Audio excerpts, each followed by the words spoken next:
Chapter 9. The Origin of Chess. There's a famous legend about the origin of chess. Hundreds and hundreds of years ago, there was a sultan in India who loved to play games. But he had got bored and wanted a new game that was more challenging. He commissioned a mathematician who lived in his empire to come up with a new game. After months of struggling with all kinds of ideas, the mathematician came up with the game of Chaturanga. The game had two armies, each led by a king. It was played on a simple 8x8 square board. The Sultan loved the game so much that he offered to give the poor mathematician anything he wished for.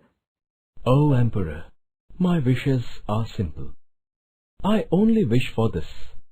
Give me 1 grain of rice for the first square of the chessboard, 2 grains for the next square, 4 for the next, 8 for the next, and so on for all 64 squares, with each square having double the number of grains as the square before," responded the mathematician.